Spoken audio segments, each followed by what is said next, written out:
ఘట్ట కాంగ్రెస్ అడ్డా అని కాంగ్రెస్ ఎంపీ అభ్యర్థి కుందూరు రఘువీర్ రెడ్డి అన్నారు. బీఆర్ఎస్ అధికారంలో ఉన్నప్పుడే తాము నల్గొండ ఎంపీ సీటు గెలిచామన్నారు. నల్గొండలో మరోసారి రికార్డు మెజార్టీతో కాంగ్రెస్ జెండా ఎగురవేస్తామని ధీమా వ్యక్తం చేశారు. కాంగ్రెస్ ప్రభుత్వ సంక్షేమ పథకాలతో ప్రజలు సంతృప్తిలో ఉన్నారని, ప్రచారంలో ఎక్కడికి వెళ్లినా ప్రజలు తమకు నీరాజనం పలుకుతున్నారని తెలిపారు. ఇంకా 20 ఏళ్లతో పాటు తెలంగాణలో కాంగ్రెస్ అధికారంలో ఉంటుందని ఆయన జోష్యం చెప్పారు. కేసీఆర్ పాలనలో అన్ని వర్గాల ప్రజలు మోసపోయారంటున్న రఘువీర్ రెడ్డితో మా input editor Srikanth face to face. Welcome to I news. Telangana రాష్ట్రంలో పార్లమెంట్ ఎన్నికలకు అందరు అభ్యర్థులు సిద్ధమవుతున్నారు, ప్రజాక్షేత్రంలోకి వెళ్తున్నారు. సో ఇట్లాంటి నేపథ్యంలో గతంలో అసెంబ్లీ ఎన్నికల్లో ఎట్లయితే ప్రజాక్షేత్రంలోకి వెళ్ళి ప్రజల నాడి అక్కడ అభ్యర్థుల అంశాలు వాళ్ళని అడిగి తెలుసుకున్నామో గెలుపోటముల గురించి, ఇప్పుడు కూడా ఐ న్యూస్ మళ్ళీ ప్రజాక్షేత్రంలోకి వచ్చింది. ఉమ్మడి నల్లగొండ జిల్లాలో పర్యటిస్తున్నాం. ప్రస్తుతానికి నిన్న భువనగిరి, నల్లగొండ నియోజకవర్గాలు తిరిగి ప్రజల అభిప్రాయాలు తెలుసుకున్నాం. ప్రస్తుతానికి నల్లగొండ నుండి ఈసారి ఎంపీ అభ్యర్థిగా కాంగ్రెస్ పార్టీ నుండి జానారెడ్డి కొడుకు రఘువీర్ రెడ్డి ఈసారి పోటీలో ఉన్నారు. రఘువీర్ రెడ్డి మనతో ఉన్నారు, మాట్లాడదాం. రఘువీర్ రెడ్డి గారు నమస్తే. సో ఒక దిక్కు తండ్రి చరిష్మా, ఇంకో దిక్కు నల్లగొండ అంటేనే కాంగ్రెస్ పార్టీ కంచుకోట. బట్ ఈ కోటను ఈసారి మీరు ప్రత్యక్షంగా ఈసారి రాజకీయాల్లోకి వచ్చి ఎంపీగా పోటీ చేస్తున్నారు. మొన్నటి ఎన్నికల్లో మీ సోదరుడు గెలవడం కూడా జరిగింది. సో కుటుంబం మొత్తం కూడా కాంగ్రెస్ పార్టీలోనే ఉన్నారు. గెలుపులు ఈసారి ఎట్లా చూస్తున్నారు? ఈసారి గెలుస్తామన్న ధీమా ఉందా? ఏం చెప్తారు ఈ ఎన్నికల గురించి?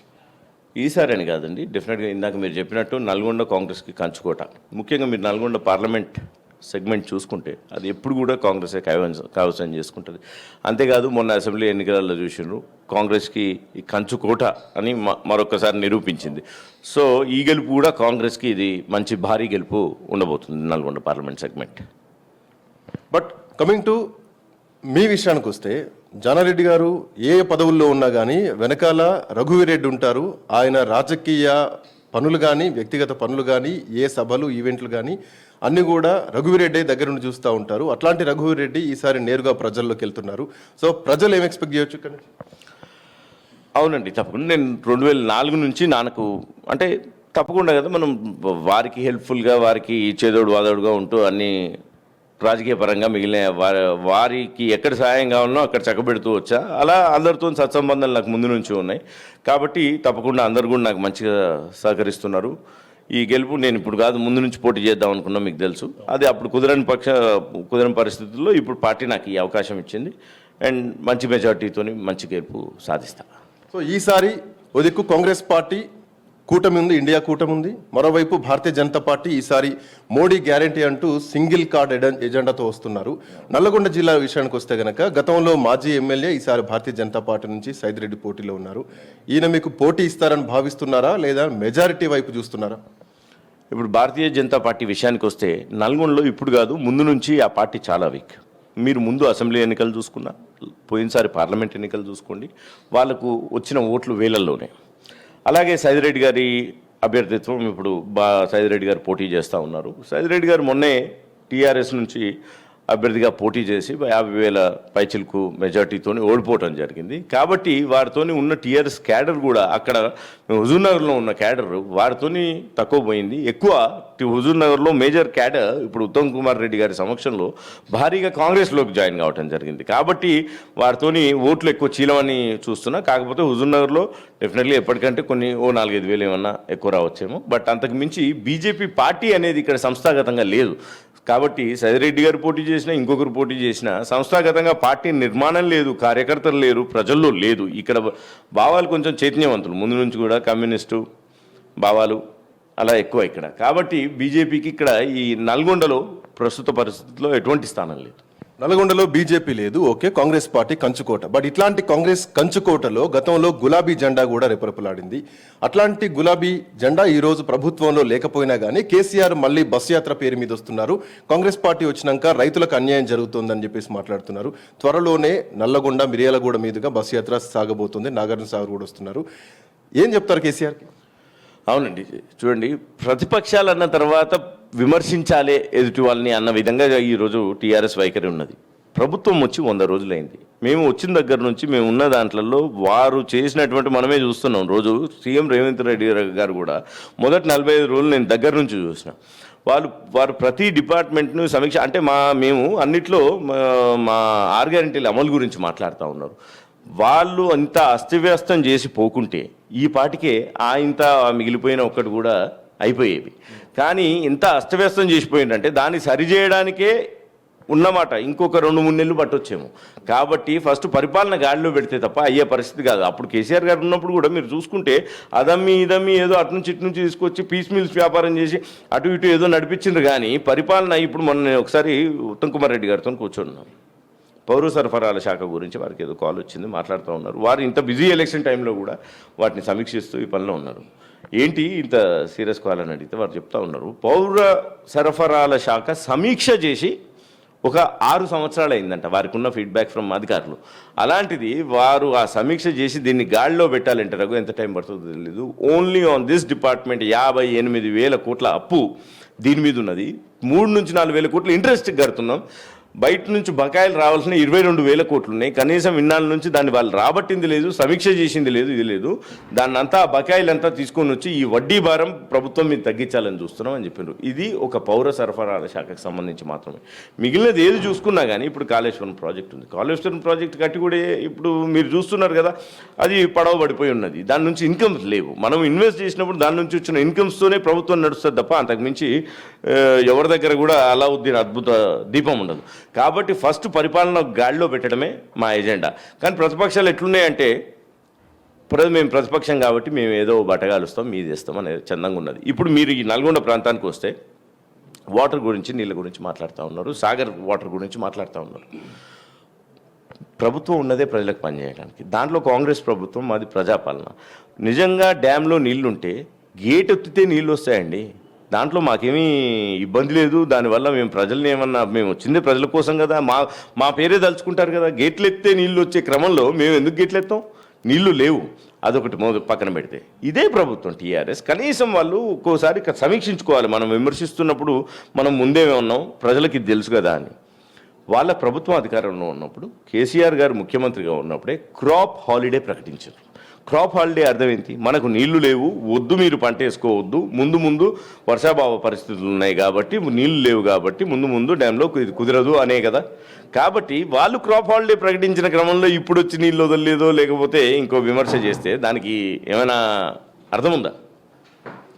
కమింగ్ టు మొన్న రేవంత్ రెడ్డి వచ్చినప్పుడు నల్లగొండ, భువనగిరిలో, ఉమ్మడి నల్లగొండ జిల్లాలో ఆయన రోడ్ షో నడుస్తున్నటువంటి క్రమంలో కోమటిరెడ్డిని ఉద్దేశించి, కోమటిరెడ్డి వెంకటరెడ్డిని ఉద్దేశించి ఒక ముఖ్యమంత్రి స్థాయి జిల్లా ఇది అంటూ మెన్షన్ చేయడం జరిగింది.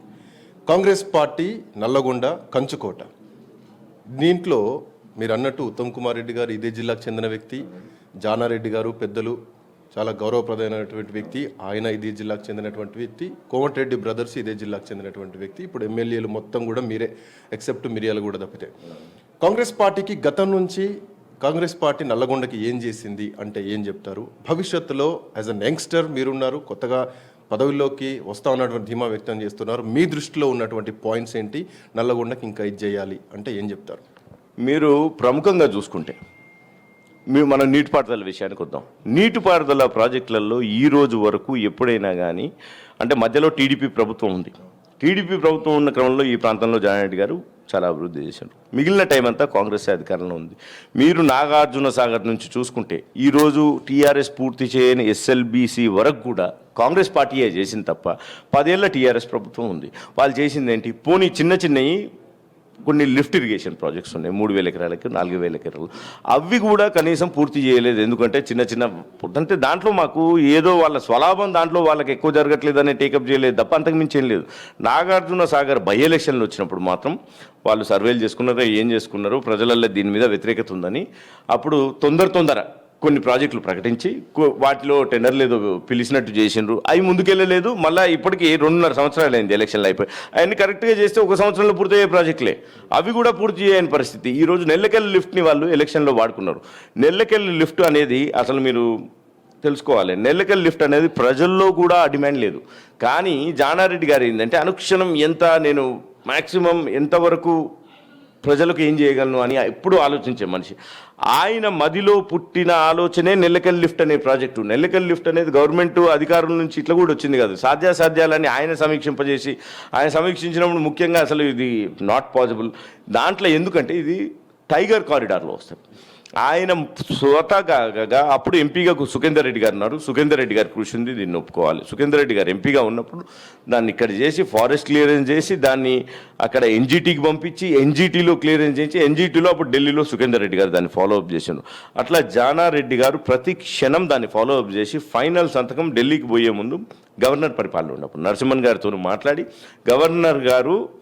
గవర్నర్ అధికారాన్ని ఉపయోగించి సంతకం పెట్టిన ఫైల్ ఇది ఒకటే. వారి మీద కూడా జానరెడ్డి గారు ఎంతో ఒత్తిడి చేసి ఆయన రిక్వెస్ట్ చేసి దాన్ని క్లియరెన్స్ చేయించి పంపించి మొత్తం క్లియరెన్స్లు తీసుకొని వచ్చిండు. ఎప్పుడు 2014కి. ఒక ఫైనల్ క్లియరెన్స్ మాత్రం 2015లో జానారెడ్డి గారు సిఎల్పైగా ఉన్నప్పుడే ఆయన కృషితోనే వచ్చింది. అప్పుడు సుఖేందర్ రెడ్డి గారు ఢిల్లీలో దీనికి ఆ టైగర్ రిజర్వ్ క్లియరెన్స్ తర్వాత మీరు నమ్మరు, మొన్న బై ఎలక్షన్ వరకు కూడా దాని టెండర్ కూడా పిలవలేదు దానికి. కానీ బై ఎలక్షన్లు వస్తే ఆదరా దాన్ని టెండర్ పిలిచి మళ్ళీ దాన్ని కూడా అప్పటికి 9 నెలలు నీళ్ళు ఇస్తాను, నేను వస్తా, కుర్చీ వేసుకుంటా అన్నారు ముఖ్యమంత్రి గారు, అప్పుడు ముఖ్యమంత్రి కేసీఆర్ గారు. ఆ తర్వాత ఇప్పటికీ అదంతే ఎక్కడ వేసిన గొంగళి లెక్క అక్కడనే ఉన్నది. మళ్ళీ దాన్ని ఫస్ట్ ఫేజ్గా ఈ ప్రభుత్వం వచ్చిన తర్వాత రేవంత్ రెడ్డి గారు ముఖ్యమంత్రి అయిన తర్వాత ఉత్తమ్ కుమార్ రెడ్డి గారు నీటిపారుదల శాఖ మంత్రి అయినారు. అది జిల్లాకు కూడా అదృష్టం. ఇమీడియట్గా 200 కోట్ల అడ్మినిస్ట్రేటివ్ శాంక్షన్ ఇచ్చి ఆ ప్రాజెక్ట్ని త్వరితగతిన పూర్తి చేయాలి ఫస్ట్ ఫేజ్ అని దాన్ని ఈ ప్రభుత్వం టేకప్ చేయడం జరిగింది. అట్లా నాగార్జున సాగర్ నుంచి మొదలు పెడితే ఏ చిన్న లిఫ్ట్లు తీసుకున్నా మీరు ఎట్లాంటి కార్యం, ఇప్పుడు ఎస్ఎల్బీసీ ఉంది. అసలు ఎస్ఎల్బీసీ వస్తే ఈ కరువు టైంలో కూడా చాలా వరకు స్థిరీకరణ జరిగేది. ముఖ్యంగా ఎస్ఎల్బీసీతోని చాలా మంచి జరిగేది మునుగోడు కాన్స్టిట్యున్సీకి, దేవరకొండ కాన్స్టిట్యున్సీకి. ఎస్ఎల్బీసీ మేము 2004లో మొదలుపెట్టినాం. మధ్యలో బోరింగ్ మిషన్ ప్రాబ్లం వచ్చి అప్పట్లో ఒక 2 years లేట్ అయింది. ఆ తర్వాత మంచిగా జరుగుతున్న ప్రాజెక్ట్ 2014లో వీళ్ళు వచ్చిన తర్వాత 400 కోట్లు ఖర్చు పెడితే ఈ ప్రాజెక్ట్ అయిపోయింది. సిఎల్పి లీడర్గా జానారెడ్డి గారి ప్రభుత్వం వెనకాల ఎంత పడ్డా కానీ 1-2 సార్లు ఏదో కొంచెం కదిపినట్టు చేయటం, దాన్ని మళ్ళీ నల్గొండ జిల్లా నేతలందరూ జానారెడ్డి గారే కాదు అందరూ కదిపినట్టు చేయటం, మళ్ళీ దాన్ని పడవబడేసింది. ఈ రోజు మళ్ళీ ఆ రోజు 300-400లో అయ్యే ప్రాజెక్టు ఈ రోజు 800-850 కోట్లు అవుతుంది. అయ్యే కనుక పూర్తి చేయండి అంటే అవి కాంగ్రెస్ ప్రభుత్వం మొదలుపెట్టిన ప్రాజెక్టులలో కమిషన్లు రావు, అదే చందంగా తప్ప లేకపోతే రీజనే లేదు. ఆ రోజు రాష్ట్రం ఉన్న పరిస్థితికి, ఆర్థిక పరిస్థితికి రాష్ట్రంలో కూడా ఎన్నో ఫండ్స్ ఉండి ఎన్నో అప్పులు తీసుకొని వచ్చిండ్రు. ఒక 350-400 కోట్లు పెడితే ఈ పాటికే ఆ ఆయకట్టు అంతా మొత్తం కృష్ణా ఆయకట్టు అంతా స్థిరీకరించబడేది. కాబట్టి ఈ జిల్లాకు ముఖ్యంగా టీఆర్ఎస్ నాయకులు చేసింది ఏదీ లేదు. ఏమైనా అయితే కాంగ్రెస్ హయాంలోనే అయ్యాయి, ఇప్పుడున్న నాయకుల హయాంలోనే అయ్యాయి. మొదలుపెట్టి పెండింగ్లో పెట్టారు, ఇక నుంచి మేము పూర్తి చేస్తాం ప్రజల కోసం. మేము ఇక చేయబోయే వాటికి వస్తే ఇవన్నీ త్వరితగతిన మేము అంటే నేను కూడా ఈ సమీక్ష సమావేశం జరిగినప్పుడు ఉత్తమ్ కుమార్ రెడ్డి గారు కూడా పిలిచారు. ఇదంతా ఉంది, నేను కూడా కొన్ని ఫాలోఅప్స్ చేస్తున్నాను. దాంట్లో తెలిసి 19 నెలల కాలంలో నెక్స్ట్ 19 నెలల కాలంలో ఎస్ఎల్బీసీ పూర్తవుద్ది. దిండి మాత్రం ఇంకొక 6-8 నెలలు ఎక్కువ పడుతుంది. మిగిలిన చిన్న లిఫ్ట్ ఇరిగేషన్ ప్రాజెక్ట్స్ ఉన్నాయి. మా నెల్లకల్ లిఫ్ట్ కూడా నెక్స్ట్ 1 సంవత్సర కాలంలో పూర్తి అయిపోతుంది. సో మీరు చెప్తున్నట్టు ఒక 2 సంవత్సరాల కాలంలో అందాదా 2-2.5 సంవత్సరాల కాలంలో ఇది పూర్తి చేస్తామని చెప్పేసి మీరు ప్రజలకు మాటిస్తున్నారా? తప్పకుండా మాటిస్తున్నాం. పైగా ఎస్ఎల్బీసీ ప్రాజెక్ట్ 19 నెలలు, నెల్లకల్లు ప్రాజెక్ట్ 1 సంవత్సర కాలంలో పూర్తయిపోద్ది. మిగిలిన చిన్న లిఫ్ట్ ఇరిగేషన్ ప్రాజెక్ట్స్ ఉన్నాయి. మిర్యాలగూడలో ఒక 5 ఉన్నాయి, దేవరకొండలో ఒక 5 ఉన్నాయి, మా దగ్గర ఒక 2 ఉన్నాయి. అవన్నీ కూడా 1 సంవత్సర కాలంలో పూర్తయిపోతాయి. సో ఇక్కడ నుంచి కౌంట్ డౌన్ పెట్టుకోవచ్చు, మీరు అన్న టైంలో అది పూర్తి చేస్తాం. ఎస్, తప్పకుండా. మళ్ళీ నేనే వచ్చి మీ ఇంటర్వ్యూ తీసుకుంటే అది పూర్తయిన తర్వాత తప్పకుండా నేనే మిమ్మల్ని ఇన్వైట్ చేస్తాను, మంచిగా భోజనం పెడతాను. నెల్లకల్ లిఫ్ట్ ఇరిగేషన్ అయిన తర్వాత ఆ నీళ్లతోనే అక్కడనే మనం ప్రాజెక్ట్కి శంకుస్థాపన చేసి ఈ ఇంటర్వ్యూ చేద్దాం. డెఫినెట్లీ. అండ్ ఇంకొకటి, 6 గ్యారెంటీలు ఏవైతే ఉన్నాయో ఈ 6 గ్యారెంటీలు అమలు చేయలేకపోతున్నారు అంటూ ప్రతిపక్షాలు ఆరోపణలు చేస్తున్నాయి. కేసీఆర్ వస్తేనే మళ్ళీ నీళ్ళు వస్తున్నాయి, కేసీఆర్ ప్రజాక్షేత్రంలోకి వచ్చినాకనే రైతులకు నీళ్ళు వస్తున్నాయి అని చెప్పేసి వాళ్ళు మాట్లాడుతున్నటువంటి పరిస్థితి కనిపిస్తుంది. రుణమాఫీ 15 ఆగస్టుకు ఇస్తామని చెప్పేసి ఇప్పటికే ముఖ్యమంత్రి హోదాలో చెప్పడం జరిగింది. వీటిపైన ప్రజలకు ఏమైనా క్లారిటీ ఇస్తారా ప్రతిపక్షాలు చేస్తున్నటువంటి ఆరోపణలకి? ఇస్తానండి. సారీ, ముఖ్యమంత్రి గారు ఏం చెప్పారన్నారు మీరు?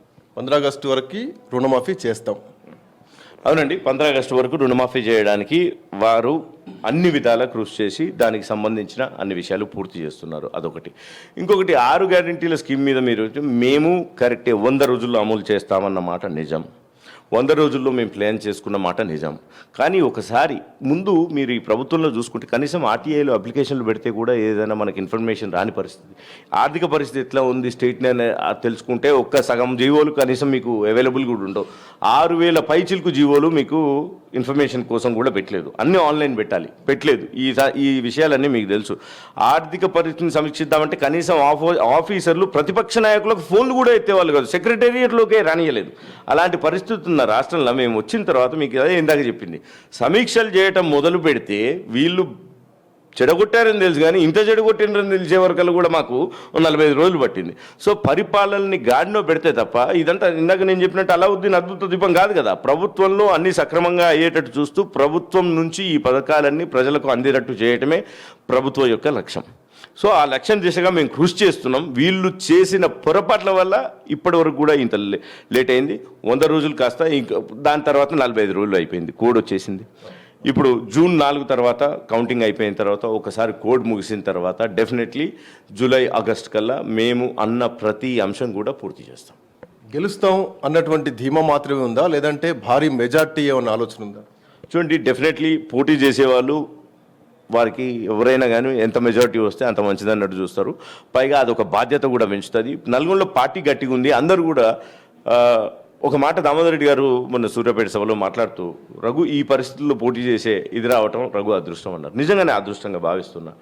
ఎందుకంటే పెద్ద పెద్ద నాయకులు అందరూ, ఇంత నాయకులు ఉత్తమ్ కుమార్ రెడ్డి గారు ఉన్నారు, సీనియర్ నాయకులు, వెంకరెడ్డి గారు సీనియర్ నాయకులు, మంత్రి గారు, పద్మావతి గారు రెండోసారి, వాళ్ళందరూ కూడా పార్టీ కోసం, కాంగ్రెస్ పార్టీ గెలుపు కోసం, అభ్యర్థిగా నా గెలుపు కోసం ఎంత కష్టపడుతున్నారంటే నిజంగా నేను అదృష్టవంతుంది. కాబట్టి ఈ దిశగా మీరు చూస్తున్న టీఆర్ఎస్ ఖాళీ అయిపోతుంది. ఇప్పుడు మేము మాట్లాడుతుంటే కూడా బయట జాయినింగ్స్ నడుస్తూ ఉన్నాయి. అంత ఆక్రమంలో ప్రజలు స్వచ్ఛందంగా ముందుకు వచ్చి పార్టీకి ఓటేసి నన్ను గెలిపించడానికి కూడా రెడీగా ఉన్నారు. కాబట్టి మెజారిటీ అనేది తప్పకుండా భారీగా వస్తుందని, కానీ దానికోసం కాదు, నేను పని చేయాలి నా గెలుపు కోసం, పార్టీ కోసం. అదే దిశగా పనిచేస్తున్నా. ఎంత గెలుపుతోని ప్రజల ఆశీర్వదిస్తే అంత నా మీద బాధ్యత ఉంటుందని నా అభిప్రాయం. కాంగ్రెస్ పార్టీ అధికారంలోకి రావడానికి ప్రధానమైనటువంటి కారణం కేసీఆర్ పైన ఉన్నటువంటి వ్యతిరేకత. ఆ వ్యతిరేకత కాంగ్రెస్ పార్టీకి కలిసి వచ్చింది. ఒక గాలి వీచింది, అప్పుడు ఆ గాలిలో కాంగ్రెస్ పార్టీ గెలిచింది అన్నది ప్రధానంగా వినిపించింది. చాలా మందికి కూడా ఈసారి అవకాశం రావడం జరిగింది, ఎమ్మెల్యేలకు గెలిచారు. అదే గాలి ఈ పార్లమెంట్ ఎన్నికల్లో ఉందనుకోవాలా? ఒకవైపు దేశంలో మోడీ గాలి అంటున్నారు, రాష్ట్రంలో కాంగ్రెస్ గాలి అంటున్నారు. స్టిల్ గాలి వీస్తోందా? తప్పకుండా గాలి వీస్తుందండి. ప్రజల ఆ నమ్మకంతోనే అంత భారీ మెజార్టీతో గెలిపించారు. చూస్తున్నారు అందరు ఎంత పని చేస్తున్నారో. కాంగ్రెస్ నాయకులు కూడా కష్టపడి ప్రజల్లోకి వెళ్ళి అందరూ ప్రజల్లో పనిచేస్తున్నారు. కేసీఆర్ గారిని మీరు చెప్పినట్టు, అవును, ఒకరి మీద వ్యతిరేకత వచ్చినప్పుడే కదా ఇంకొకరిని గెలిపించేది. వాళ్ళే మంచి పని చేస్తుంటే ప్రజలు మమ్మల్ని ఎందుకు గెలిపిస్తారు? వాళ్ళ మీద వ్యతిరేకత వచ్చింది, అది కరెక్ట్. దాంతోపాటు వాళ్ళ మీద ఉన్నటువంటి అహంకారపూరితమైన స్వేచ్ఛాయుత పరిస్థితులు లేకుండే. బయట పెళ్ళ మొగుడు మాట్లాడుకోవాలన్న ఒక రకమైన పరిస్థితులు ఉండే, అంటే స్వేచ్ఛ పరిస్థితే లేదు. ఎవడో సోషల్ మీడియాలో చిన్న పోస్ట్ పెడితే వాళ్ళని తీసుకుని వెళ్ళి 24 గంటలు 48 గంటలు స్టేషన్లలో పెట్టి కొట్టిన సందర్భాలు ఉన్నాయి. ఇప్పుడు ప్రజలు ముఖ్యంగా అది కోరుకుంటారండి. అన్నిటికంటే ముఖ్యంగా ఏముంటే తర్వాత పథకాలు గితకాలు వస్తాయి, ఇది చేస్తే ప్రభుత్వాలు ఉన్న తర్వాత ప్రజలకు మంచి చేయాలని చూస్తే ఇస్తారు. కానీ నేనేదో ఇచ్చిన కదా అని వాళ్ళ నుంచి నువ్వు స్వేచ్ఛను హరించలేవు. అన్నిటికంటే ఈరోజు ప్రజలు కోరుకుంది, ప్రజలు ఓడగొట్టింది ఇంకోటో కాదు, జస్ట్ అహంకారం వల్ల ఓడిపోయారు వాళ్ళు. అండ్ మేము ప్రజలతో మమేకమై ఉన్న పరిస్థితుల వల్ల మేము గెలిచాం. కాబట్టి మేము దాన్నే కంటిన్యూ చేస్తున్నాం, ప్రజలతో అదే ఉంటాం, మేము చేసేదే చెప్తాం. ఒకవేళ చెప్పలేకపోతే ప్రజల దగ్గరికి వెళ్ళి క్షమాపణ కోరుకుంటాం. అంతేగాని ప్రజల మీద పడి మేము అహంకారపూరితంగా వివరించేది లేదు. మేము చేసేదానికే ఉన్నాం, మా వల్ల అయిందంతా చేస్తాం. కుందూరు రఘువీరారెడ్డికి కేవలం జానారెడ్డి గారి సపోర్టు, జిల్లాలో బలమైనటువంటి పేరు మాత్రమే కాకుండా ఢిల్లీ వరకు కూడా ఇన్ఫ్లుయెన్స్ ఉంది, రాహుల్ గాంధీతో కూడా సత్సంబంధాలు ఉన్నాయి అన్నది ప్రధానంగా వినిపిస్తుంది రాజకీయ వర్గాల్లో. ఉన్నాయా? రాహుల్ గాంధీ గారిని తెలుసండి, పరిచయమే. బట్ సత్సంబంధాలు అంటే వారు ఆయన కాంగ్రెస్ ప్రెసిడెంట్, ఆయన దేశాన్ని రన్ చేస్తూ ఉంటారు.